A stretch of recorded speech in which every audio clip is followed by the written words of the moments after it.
श्री भागवत भगवान की है आरती, पापियों को पाप से है तारती। हरे कृष्णा। सभी भक्तों को श्रीमद् भागवतम के सत्र में हार्दिक अभिनंदन और सुस्वागतम।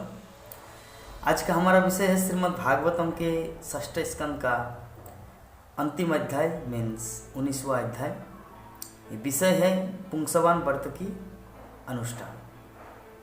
कश्यप की पत्नी अदिति किस प्रकार ये व्रत करेंगे, इस संबंध में महाराज परीक्षित सुखदेव गोस्वामी से प्रश्न किए। सुखदेव गोस्वामी इसके बारे में बताएंगे। महाराज परीक्षित ने कहा कि हे प्रभु, आप पुंसवन व्रत के संबंध में पहले ही बता चुके हैं।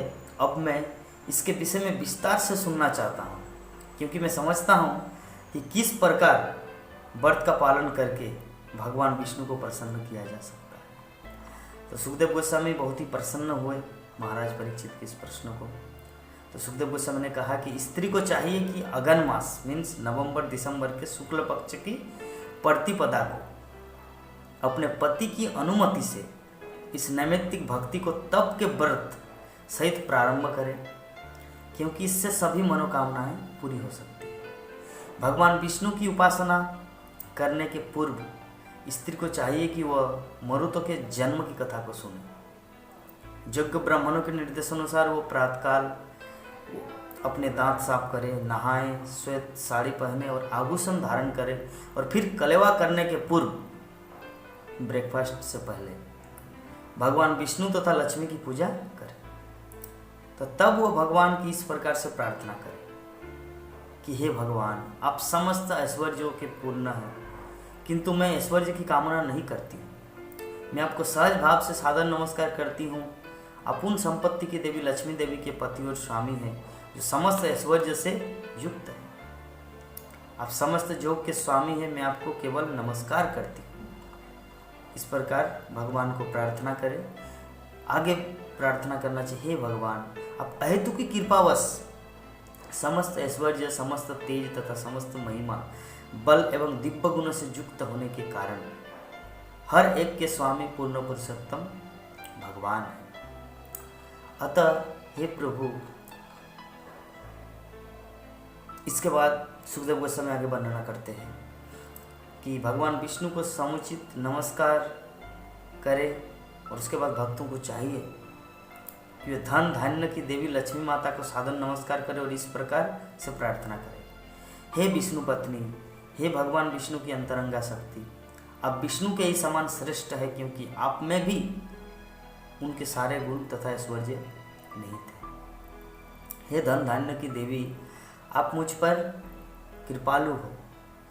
हे जगन माता, मैं आपको बारंबार सादर नमस्कार करता हूँ। इसके बाद हे छह ऐश्वर्य से युक्त भगवान विष्णु, आप सर्वश्रेष्ठ भोक्ता एवं सर्वशक्तिमान हैं।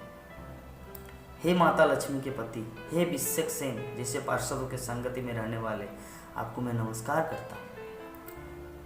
मैं आपको समस्त पूजा सामग्री अर्पित करता हूँ। मनुष्य को चाहिए कि प्रतिदिन अत्यंत मनोयोग से भगवान विष्णु की पूजा यथा उनके हाथ पांव तथा मुख धोने के लिए और स्नान के लिए जल इत्यादि पूजा सामग्री से पूजा करते हुए इस मंत्र का उच्चारण करें। उसे चाहिए कि उन्हें वस्त्र, उपवती, आभूषण, सुगंधि, पुष्प, अगरू तथा दीपक अर्पित करें।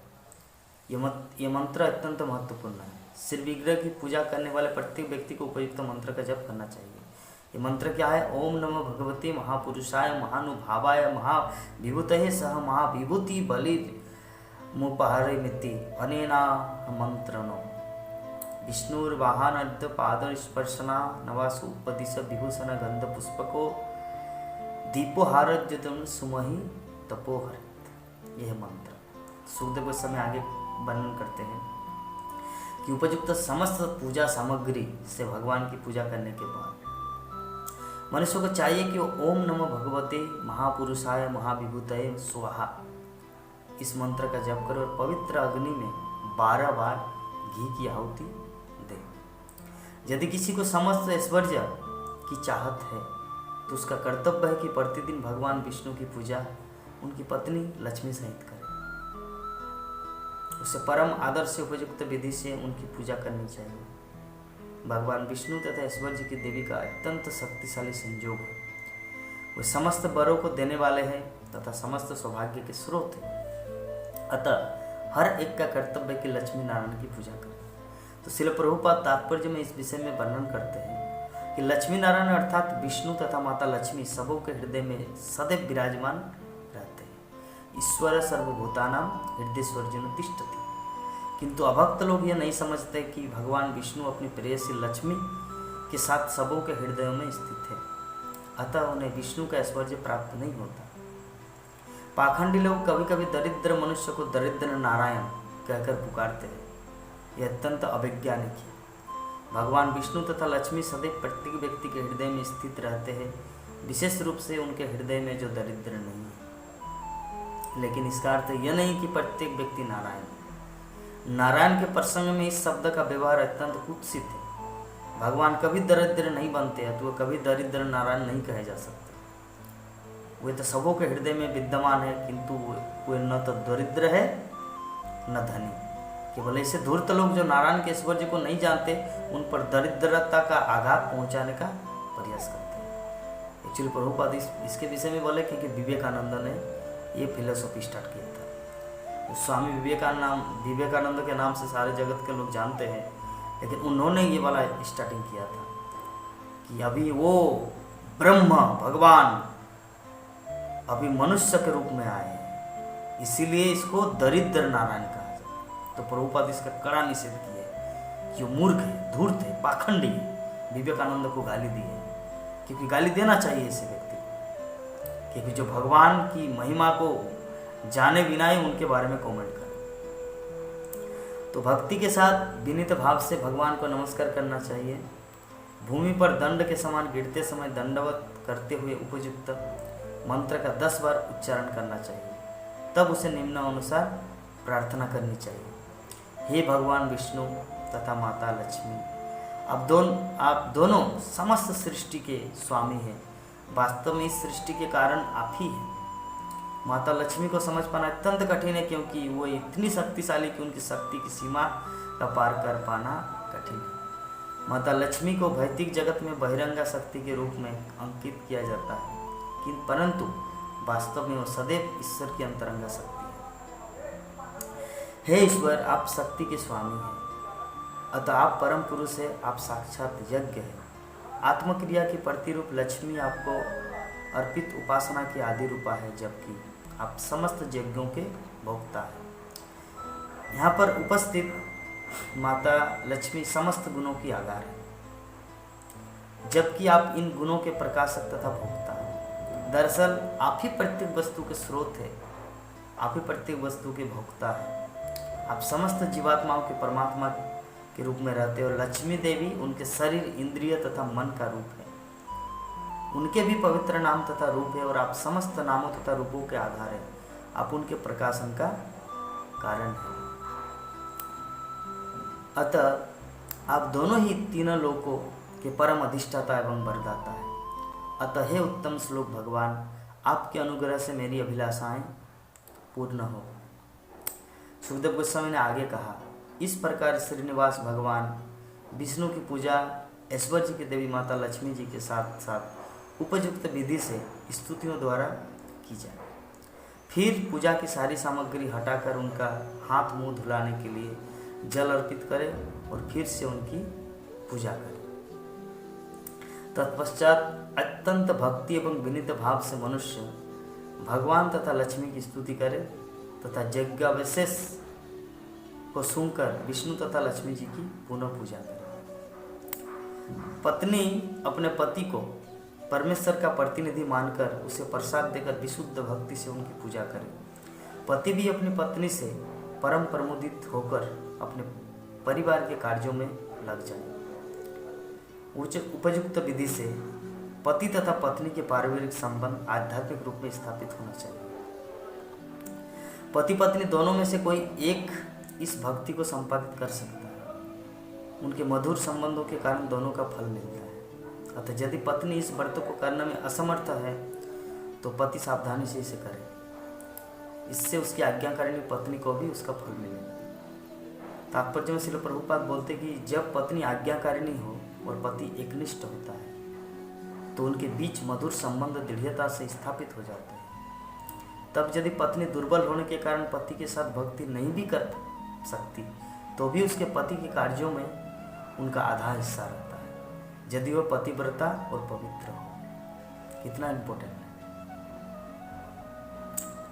आगे वर्णन करते कि मनुष्य को चाहिए कि इस भक्तिपूर्ण विष्णु व्रत को माने और किसी अन्य कार्य में व्यस्त होने के लिए इसके पालन से विचलित न हो। उसे चाहिए कि नित्य प्रति ब्राह्मणों तथा उन सौभाग्यवती स्त्रियों अर्थात अपने पतियों के साथ शांतिपूर्वक रहने वाली स्त्रियों का बचा हुआ प्रसाद, पुष्पमाला, चंदन तथा आभूषण अर्पित करके उनकी पूजा करे।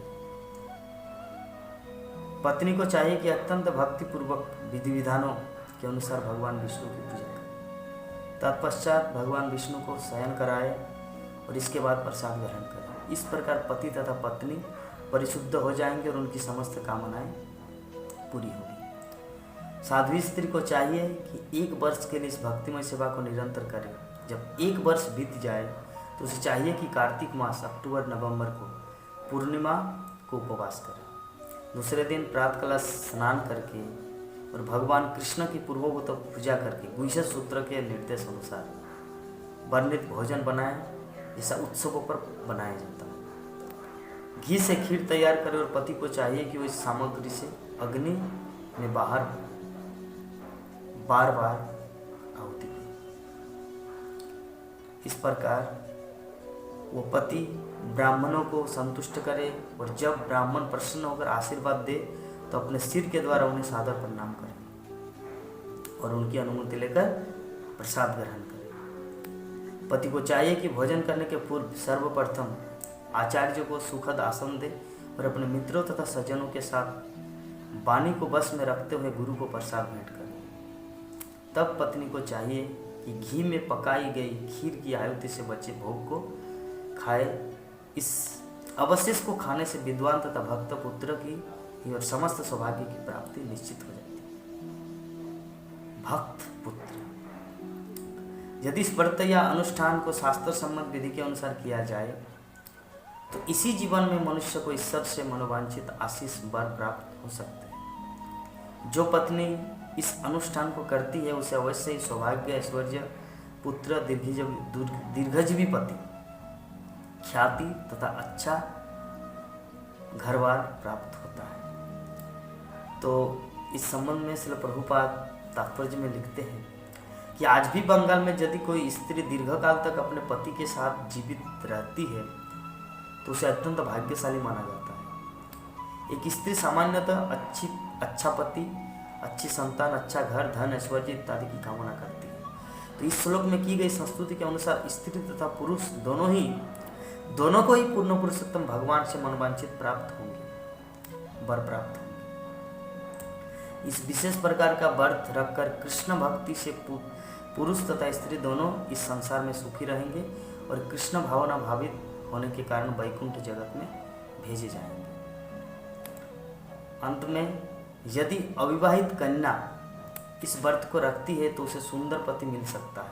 यदि अविरा स्त्री जिसका कोई पति या पुत्र नहीं है इस अनुष्ठान को करती है तो उसे वैकुंठ जगत को भेजा जा सकता है। जिस स्त्री की संतान जन्म लेने के बाद मर चुकी है उसे दीर्घजीवी संतान के साथ ही साथ संपत्ति भी प्राप्त होती है। अभागी स्त्री का भाग्य खुल जाता है और कुरूपा स्त्री सुंदर हो जाती है। इस व्रत को रखने से रोगी पुरुष को रोग से मुक्ति मिल सकती है और कार्य करने के लिए स्वस्थ शरीर प्राप्त हो सकता है। यदि इस कथा को कोई अपने पितरों तथा देवों को आहुति देते समय विशेषतया श्राद्ध पक्ष में सुनाता तो देवता तथा पितृलोक के वासी उससे अत्यंत प्रसन्न होंगे और उसकी समस्त इच्छाओं को पूर्ण करते हैं। इस अनुष्ठान के कारण करने से भगवान विष्णु तथा माता लक्ष्मी उस पर अत्यंत प्रसन्न होते हैं। हे राजा परीक्षित, मैंने पूरी तरह से बता दिया है कि दीति ने किस प्रकार इस व्रत को किया और उसे श्रेष्ठ पुत्र मरुदगण तथा सुखी जीवन प्राप्त हुए। मैंने तुम्हें यथाशक्ति विस्तार से सुनाने का प्रयत्न किया। तो इस प्रकार श्रीमद् भागवतम के षष्ठ स्कंद यहाँ पे समाप्त होता है। कल हम लोग सप्तम स्कंद में प्रवेश करेंगे प्रहलाद महाराज के चरित्र में। सो आप सभी भक्तों को बहुत बहुत धन्यवाद श्रीमद् भागवत की इस कथा को श्रवण करने। हरे कृष्ण।